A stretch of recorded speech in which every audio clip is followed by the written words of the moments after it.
Welcome to The Explainer. Today, we're completely decoding the invisible engine that's literally running our digital world. We're talking about database management systems.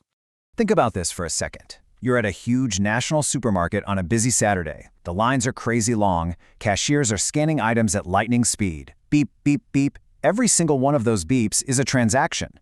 How on earth does the supermarket process thousands of those every second across hundreds of branches without the entire computer system instantly crashing? Well, to figure that out, we have to look behind the curtain. And that starts with understanding exactly what a database management system, or DBMS, actually is. Put simply, it's the software that lets you interact with electronic databases. You see, the raw data is just sitting there, but you don't touch it directly. Instead, the DBMS acts as this essential interface, a really powerful middleman right between us and all that raw information. So, here's how we're going to break it down today.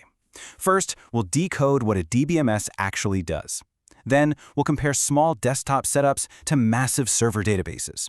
After that, we're mapping out distributed networks, diving into the sheer scale of data warehousing, checking out the top industry software, and finally, looking at the professionals who actually keep all of this running. All right, let's jump right into part one, decoding the DBMS. Every DBMS has a set of core capabilities. You can't just think of it as a digital storage locker. It's way more like an active workshop. It lets you create a database from the ground up, edit its structural blueprint, and then get in there and manipulate the data, adding, editing, or deleting records. But the absolute magic happens when you query or search that data. The DBMS processes those searches to pull out actual meaningful information, literally turning a giant sea of random facts into something you can use. Okay, part two. Let's talk about scale, specifically desktop versus server databases. The contrast here is massive. On the smaller side, we have desktop databases. Think Microsoft Access. The tools you need to work with the data are all bundled right into a single application on your PC. It is perfect for one person or maybe a small office with under 10 users. But server databases? Totally different beast. The DBMS software lives on a dedicated, high-powered server, and you access it through custom client software, kind of like that supermarket point-of-sale system we mentioned earlier. These are built to handle thousands of users all at the exact same time. In a server system, you've got users interacting with the client application. That software sends text strings filled with SQL, that's structured query language, commands, over a network directly to the server. The DBMS reads the instructions, talks to the actual database, and fires the results back. The big takeaway here is that users literally never interact directly with the data. And because the DBMS handles all these requests, or transactions, it cleverly manages conflicts. If two cashiers somehow try to update the exact same inventory item at the exact same millisecond, the DBMS safely orchestrates it so the system doesn't just crash. Which brings us to part three, the distributed database network. Because what happens when a business gets too big for just one server? If a massive company relies on a single centralized database, they are asking for trouble. We're talking agonizingly slow network traffic from thousands of simultaneous pings, sky-high data charges, and the absolute worst part, a catastrophic single point of failure. If that central head office server goes dark, the entire company stops. Every single branch shuts down. So the fix for that is a distributed database. The data and the DBMS are physically spread out across multiple geographical servers. But to the end user, it still looks and acts like one seamless system. So a local supermarket branch actually stores its own portion of the database. If the head office goes offline, no big deal. The local branch keeps ringing up customers. It's incredibly resilient, but it does introduce some incredibly complex security challenges. Instead of guarding one single fortress, you're now trying to secure multiple servers and network pathways all at once. And with data living everywhere, how do you keep it all perfectly updated? That's data synchronization, and there are two main ways to do it. The first is duplication, where every single site holds a complete 100% copy of the whole database. Super secure against data loss, but the trade-off is massive network traffic and crazy local storage needs. Then you have partitioning.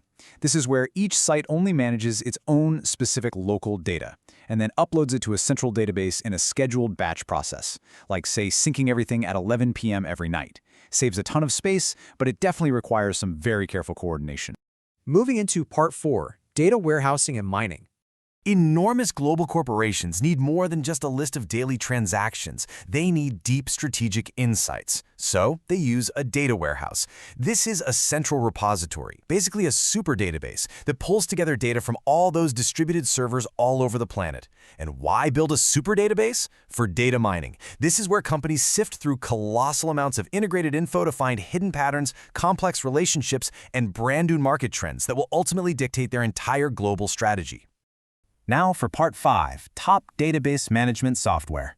Out in the real world, database software is pretty much split into two camps. First, you've got the proprietary giants, things like Microsoft SQL Server and Oracle. These are heavy-duty, enterprise-level systems that usually use a pay-per-user or CPU-based licensing model.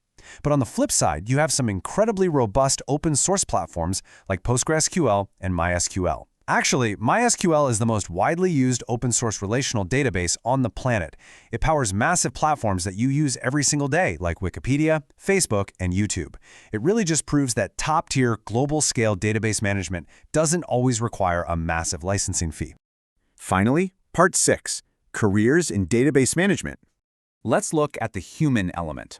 First up is the Database Administrator, or the DBA. Think of them as the ultimate guardian of the data. They manage the inner workings of the database software directly. They grant user access rights, so they decide who can just read the data and who can actually edit it. And they handle the absolutely crucial routine maintenance. We're talking software updates and running bulletproof backup policies so the data is never, ever lost. Working right alongside the DBA is usually a Unix administrator. A lot of these heavy commercial DBMS systems are running on Unix servers. So while the DBA focuses on the database software, the Unix admin handles the foundation. They install and configure the DBMS onto the operating system itself, troubleshoot hardware issues, make sure the network communication is fast, and lock down the broader network security. Basically, they build the safe house that the database lives in. Then you have the database analyst. Their job overlaps a little with the DBA, but they are way more focused on architecture and business logic. The analyst is constantly looking at system efficiency and transaction rates.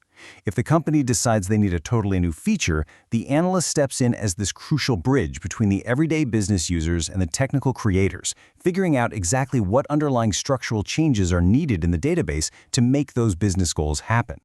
And to round out the team, you've got database programmers. These are the folks actually writing the custom software, like that cashier's till interface that talks to the DBMS. Plus project managers who are using tools like MS Project to map out the timelines, the goals, and the resources you need to deploy these massive, company-wide database rollouts smoothly. We've zoomed all the way from a single desktop out to a globally distributed network. But I want to leave you with something to really think about. What happens when a company gets so unimaginably massive that even standard distributed databases can't handle the volume anymore? Well, at the absolute highest levels of global tech, they literally fail. Giants like Google have actually had to invent highly classified, specialized hybrid systems, like Google's Bigtable, just to keep their heads above water. And exactly how those work, that's a closely guarded secret. It really makes you wonder, what are the invisible engines of tomorrow going to look like? Thanks for joining me for this explanator today. Keep exploring, keep questioning, and I'll catch you next time.